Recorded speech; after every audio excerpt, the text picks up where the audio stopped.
we will discuss about what was French, what was Italian, Romans or whatever, maybe later. Huh? Okay, so the talk is about waveform relaxation methods. I wanted to put more things in this talk, but then I realized that there's not much time.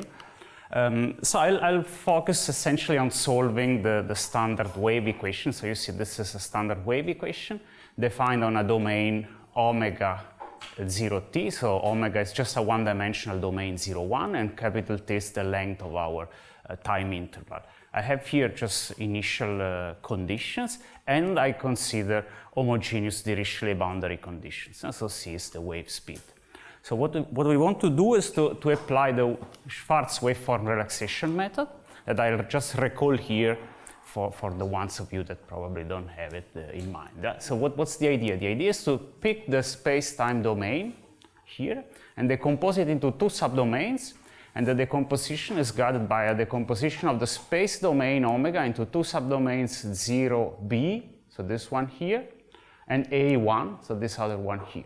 So now we have two space-time subdomains, and on each subdomain we define a subproblem, which is essentially the same as the original wave equation problem, with only two differences that rely on this red formulas, which are the transmission conditions that they are imposed at the interface gamma 1 and gamma 2. So essentially on the first subdomain we consider the first subproblem here, and this condition tells that at gamma 1 we have to give to the new problem, so to the problem 1, a solution which has to be equal to the solution to the second subproblem computed at the previous iteration. So n is the iteration index. And similarly on the second subdomain, we consider here on gamma 2 the interface that the solution u2 at iteration n must be equal to the solution of the first subproblem at the previous iteration. So essentially you start with an initial guess u0, you give this u0 here, so you trace it on the two interfaces, you resolve the two subproblems in parallel, then you pick the solution, you trace them again on gamma 1 and gamma 2, you exchange your informations, and then you resolve again, and you continue in this way iteratively. That's the idea. You can have more subdomains in space, right? Okay, so one can show that for this problem one can get the exact solution in a finite number of iterations, and this number of iterations is related to the length of the domain, the time domain t, the wave speed, and the length here b minus a of the overlap. So this is an overlapping decomposition, and this goes back to some work that Martin and Laurence wrote. Okay, so it's essentially a direct solver, but I would like to understand a little more. So what happens along the iterations? And let's consider a simple experiment here. So I want to solve the wave equation that gives me this solution. So I do not specify what are the choices of initial conditions and whatever. So just keep in mind that this is our solution u.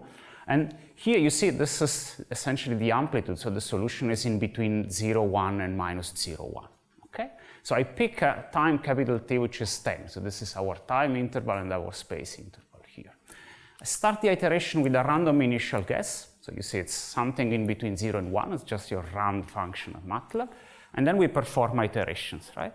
So I iterate, I iterate, I iterate.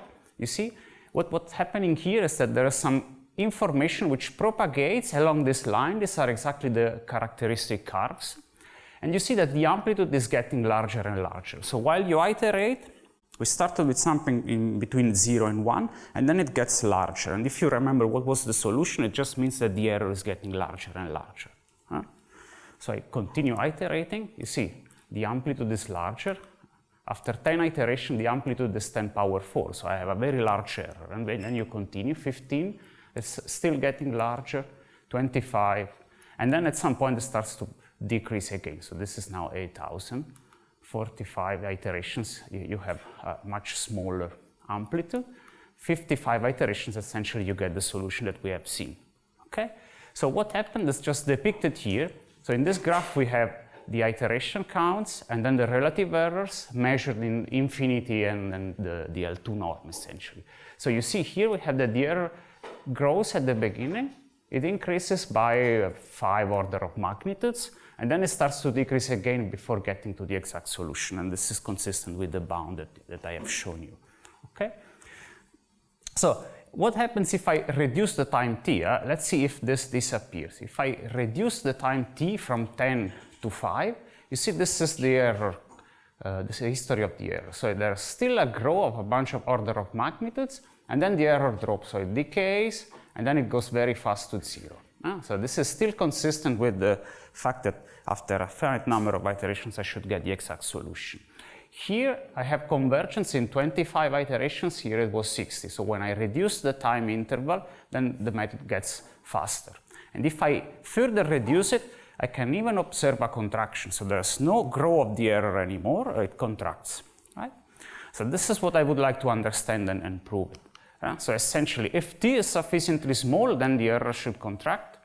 And then, however, the error can propagate and grow in time. So it can happen that you are computing a lot of things that are just making your error larger and larger. So this is a useless calculation, essentially. Okay? So I would like to understand these two things. And to do that, we perform different analysis, also a Fourier analysis, which I'm not going to show here, because this is not going to reveal you the dependence of this convergence behavior on the length of the time interval. So this is not. So what we are considering here is the iteration operator of the method that I called here g. So this g makes the following thing. So it picks a function g0 defined on the gamma 1 interface. It maps into another function g1, which lives on the gamma 2 interface, and then it maps back on gamma 1, and this gives us a g2 function. And essentially this process is defined as follows. So we pick g0, we inject g0 on the gamma 1 interface, we resolve a subdomain problem on the first subdomain here. So this is essentially the first subdomain problem of the Schwarz waveform-relaxation method written in the error form. And g0 is given here as a Dirichlet data on gamma 1. So we resolve this problem, we pick the solution E1, and then we trace E1 on the second interface gamma 2, and this is our g1 function. And then we inject g1 on the gamma 2 interface, so it is given as a Dirichlet condition on the gamma 2 interface for the second subproblem in the error form. We resolve this problem, we get the solution E2, we trace it on gamma 1, and this is our g2 function. So this is exactly the result of the action of g on a g0 thing, right? So this describes exactly the iteration. So it takes a function, you map it, and you map it back. And we want to study convergence of this iteration operator, just looking at this operator norm, which is the one induced by the infinity norm, so the maximum norm for a continuous function, essentially, right? Okay, so to do that, then I have to understand essentially how g0 is propagated from gamma 1 to gamma 2, and then the other one from gamma 2 to gamma 1 is essentially the same thing, right? So this means that I need to solve the first subproblem, which is defined on the first subdomain. So this is our first subdomain. We inject the g0 on this interface, and then I want to see how this g0 is mapped onto the other interface here, which means that I want to solve the problem and look at the solution E1 along this line. So if I pick any point P, which is located at a certain time t, I want to know what is E1 in this point P. And to do that, I can use the D'Alembert principle. So I know that the solution, the information just propagates along the characteristics, right? So what do I get in P? I get some information from R1, so just keep in mind that G0 is injected here, and then I have 0 here and 0 here, right? So I have this point, and the information propagates along this characteristic line. So these are blue and red are characteristic lines, right? So here at time t tilde I get a contribution from this point, so I evaluate G0 in R1, and this is what I get in P. But then I have another contribution from R3, so the information propagates, then it gets reflected, it propagates, there's another reflection, and then I get to P. So there's another contribution from R3, and you just follow this line, you see there's another contribution from R5, it's reflected here, reflected, reflected, it propagates, reflected, and then in P. And then I also look at what it comes from the left side of this point P, right? So it's a contribution from L2, it propagates, it gets reflected, and then it gets to P. So all these points give me a contribution of the function g that I inject here to the solution at point P. I just need to sum up all of them. So this is exactly what is written here. So the solution E in this point is just given by two contributions. So the blue one, which are the contribution from the right, so the blue lines, and the red one, which are the contribution from the left. You have a minus sign because you have a different number of reflections. Huh? Sorry, where is B? Where is B? Because there is a 0 and B, so it's B is empty. B is just here, sorry. This is the point B. This is the point B. Okay, so here I have these two contributions, and that I can write them just summing up all values of G0 at all these points. This is an infinite series, just taking into account that t can be arbitrarily large. These values can get negative, but they are eliminated by these functions h, ir, and hil, which are just Heaviside functions. So they just cut out what it gets from negative values. Huh?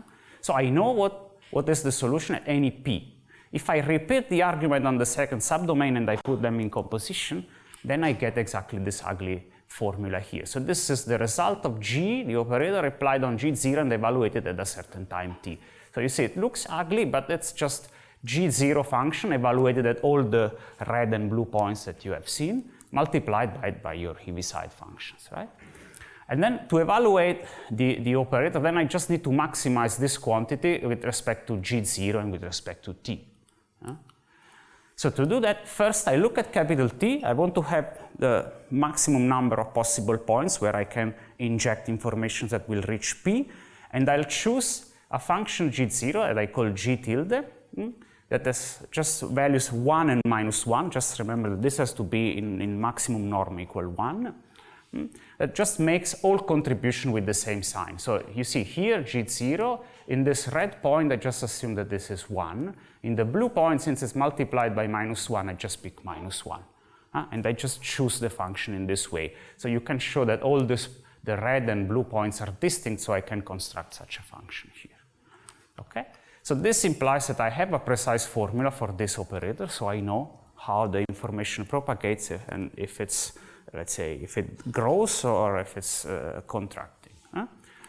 So this is the formula, and essentially just using the formula you can prove how the let's say the propagation behaves with respect to the time capital T, right? So if you have very large times, then you can have this very large increase of the error, and this will be an order of t squared. If you choose t sufficiently small, so smaller than this quantity, then you have contraction. And this is exactly what we observed in the numerical experiments, right? So all this story tells us that if you have very large t, just don't use the Schwarz waveform relaxation. You just integrate and create a lot of errors. And you have to wait a lot before the error starts decaying. But once you are in that regime, then it's so fast that you get to the exact solution very quickly. Okay, but this is a time in parallel session, right? So I think it's natural to ask now what happens if I decompose my domain 0t into subdomains that are small enough to guarantee that your G it's not making the error larger. It just contracts or just keep it not too big. Okay, so this is what we did. Here I still have the two subdomain decomposition just for description. You can have more. And here I decompose also the time interval into many subdomains here. So we have space-time subdomains. I have 4 examples, so the blue one, the red one, for example, the green one. And these are overlapping subdomains, overlapping in both space and overlapping in time as well. Why I do that? Because I just want to forget that this is a space-time problem, and I just go for a space-time restricted additive Schwarz method. That's essentially the generalization of the Schwarz waveform relaxation. They are equivalent if you have subdomains only decomposition in space. So what we can do is just to discretize our problem. I write here in this all-at-once form, as we have seen yesterday in some talks. So I have a matrix times a vector u equal our right-hand side f. And then I just apply the RAS method on this space-time problem. So I just recall it here. So we have the approximation u at the iteration n plus 1 equal the approximation at the iteration n. And this is corrected by this quantity. And here you have the residual, f minus a un. You restrict the residual on the k subdomain. So you use here this restriction matrix. Then you invert the matrix AK. AK, it's a local subdomain matrix, so it's a space-time subdomain matrix. So here it means that you are resolving one wave problem on the K subdomain. And then you extend the solution and you multiply it by a partition of unity. This is quite standard for domain decomposition people. Huh? So here you have the parallel solutions. So you just need to sum them up and then correct your approximation. So that's the formula here. So we really have a truly space-time parallel method in this case. So let's see how it works. I repeat the experiment that we have seen. I pick t equal 5, 2 subdomains in space, and now I pick 20 subdomains in time. Again, a random initial guess, and I just let it propagate, right? So first iteration, you see here, now you can see the 20 subdomains essentially. Information is still propagating along the characteristic lines in the subdomains, right? So second iteration, third, fourth. So you see there's still an increase, and the information is propagating from the subdomains toward capital T, and this is, I guess, expected from you. You are expert on time parallelization and this kind of method. So I just continue to see what happens. You see it gets large here. Here you need to trust me a little bit. I didn't plot the error. This is just the solution. Here essentially everything is already resolved. Yeah? So I'm just recomputing these subdomains, but I don't need it. And here I'm just propagating a lot of error that I don't need. So I just continue, 30, 35, 40, and then in 43 iterations I get the exact solution. So same behavior.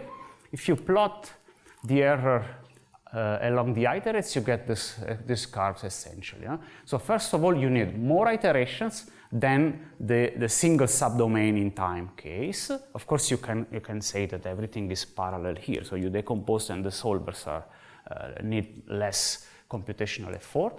There's something here which is slightly better. So at the beginning, you don't observe this large increase, but then you have again an increase of order of magnitudes. So at the end, we didn't gain much in this sense, so we didn't correct this behavior yet. So there's not much gain in using a time decomposition in this setting.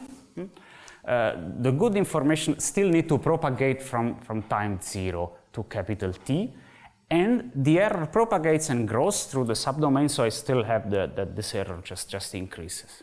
Okay? So what I can do now is just to modify the space-time RAS formula. I call it pipeline. I don't know if this is the correct name. So what I do is to enumerate the number of subdomains here. So K is the KT subdomain. I just fix L and J. These are the space and time index for the subdomains, essentially. So the modification is very easy. This is something very easy to implement. Instead of summing up everything, I just sum, which means I only solve the subdomains that has an index k in this set Kn. So this is an index set where you have k, L times j. L is the space index, j is the time index. So you pick essentially everything in space, and the j index is restricted by these two conditions here. So I can explain what this 2 means. So the idea is the following. We start our iteration looking at only the first strip here. So we only apply a Schwarz waveform relaxation on these subdomains. So I do a certain number of iterations. This is this NWR. And after that, I move to the second one. And then I resolve the first 2 strips, for example. So I do another number NWR iterations before moving here and to resolving the first 3.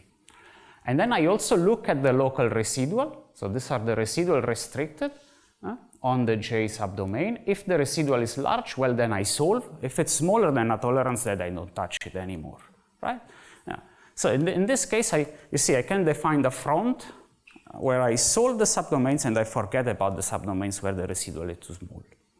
Okay? So in this way, I can essentially control what I solve. I avoid to propagate and let the error increase, and I don't touch the ones that are already resolved, essentially. Yeah? So I can show you how it behaves here. Again, here you have the random initial guess. So this is after the first iteration. So you see, I don't touch anything here. I only perform an iteration of the Schwarz waveform relaxation here. So here you see yellow and blue. Yellow, it means active, so I'm solving the subdomains, and then the blue ones are not. So I don't do anything there. So second iteration, I don't move, I still try to correct here, and then I move, another iteration, then I move. And now you see here, these are already resolved. This is consistent with the result that you can get the solution. Now there, everything is below the tolerance, and then I just continue like this. You see, I'm just solving, and then this thing is moving up. So you see, this is 35 iterations, 45 iterations, 55, and then you get your solution essentially, without propagating the error. And if you plot the error, you will see something which is essentially a constant curve because you don't move anything in the front. So if you just compare this with the, let's say, pure space-time RAS strategy, you have the same number of iterations. Well, this is 62, 63. But then you reduce the number of subdomains also. I don't need to integrate and then resolve where I just have errors to propagate. And this is very similar to the 10 pitching, essentially, strategy, which we would like to investigate. So we just discussed a little bit about the convergence of this method. There's more that I could say, including damping terms and so on, but I didn't have time to include it in the, I could include, but I didn't have time then to explain them. And then we introduced this new idea of space-time parallelization. So there are a bunch of things that we would like to do in this direction. Thank you, Laurence. Thank you very much.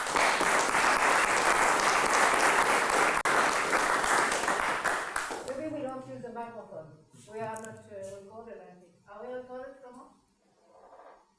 On est enregistré là? Oui. Ah bon, pardon.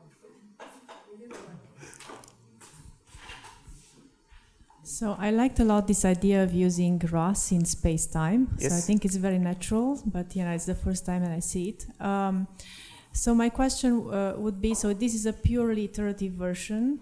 So have you tried to accelerate RAS with the Krylov, for example? This would go even faster. And then I move on to the second question. Yeah. So I try to accelerate. Not this with the pipeline, because here you break the let's say the iterative nature of your method. Just the pure XT RAS. I tried on your Krylov, to accelerate it by Krylov. You don't gain anything essentially. Okay. So it's not. So you really need to do iterative and just follow the direction of propagation, right? Yeah. It's like you apply your precondition, you apply that, and then you just make some error larger and larger, and then you hope that your Krylov method is going to cure that. I tried it. I cannot be more precise than that, but it was not, let's say, a good thing. Okay, so the second question would be, so here you decide to be parallel, on the front of domains, and then you move towards the right. So that means you're not fully parallel, you're somehow, hybrid, not fully multiplicative. Have you tried to be fully parallel, for example, even if it somehow breaks the direction of propagation? Does it change something?